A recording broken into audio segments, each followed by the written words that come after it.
Rosetta Comet Comes Alive, presented by Science at NASA. A spacecraft from Earth is about to do something no spacecraft has ever done before: orbit a comet and land on its surface.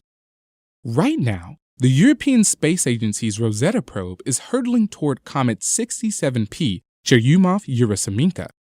The spacecraft's mission is to study the comet at close range as it transforms from a quiet nugget of ice and rock, frozen solid by years spent in deep space, to a sun-warmed dynamo spewing jets of gas and dust into a magnificently evolving tail.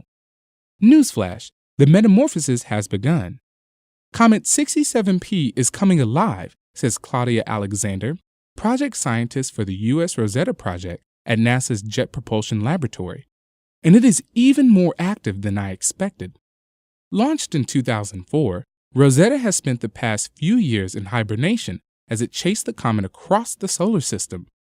In January of 2014, with its destination in sight, Rosetta woke up and turned on its cameras. At first, the comet looked like a dimensionless pinprick, inactive except for its quiet motion through space. Then, on May 4th, a bright cloud appeared around the nucleus. "It's beginning to look like a real comet," says Holger Sierks of the Max Planck Institute for Solar System Research in Germany, where Rosetta's OSIRIS science camera was built. "It is hard to believe," he says, "that only a few months from now, Rosetta will be deep inside this cloud of dust and en route to the origin of the comet's activity." Spacecraft from NASA, ESA, and other space agencies have flown by comets before. A whole armada of spacecraft visited Comet Halley in the mid-1980s, an international event which still serves as a touchstone of comet research. Other notable examples include NASA's Stardust mission, which flew through the tail of Comet Field in 2004 and returned samples to Earth 2 years later, and the Deep Impact spacecraft, which in 2005 dropped a projectile into Comet 9P Temple, blowing a hole in its nucleus so that researchers could look inside. Flybys are informative, but Rosetta will do much more. A flyby is just a tantalizing glimpse of a comet at one stage in its evolution, points out Alexander. Rosetta is different. It will orbit 67P for 17 months.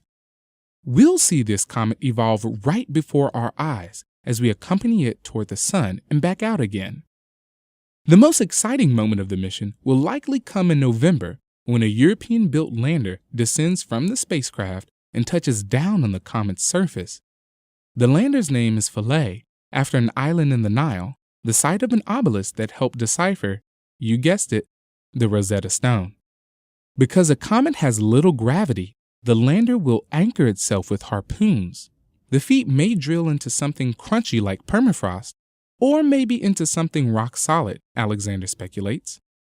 Once it is fastened, the lander will commence an unprecedented first-hand study of a comet's nucleus while Rosetta continues to monitor developments overhead.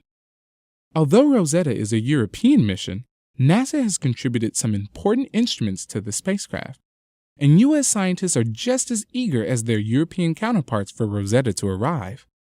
The recent photos have helped mission controllers pinpoint 67P and start a series of maneuvers that will slowly bring the spacecraft in line with the comet in time for an August rendezvous. "Our target is ahead," says Alexander, "and Rosetta is chasing it down." For updates from the comet's core, stay tuned to science.nasa.gov.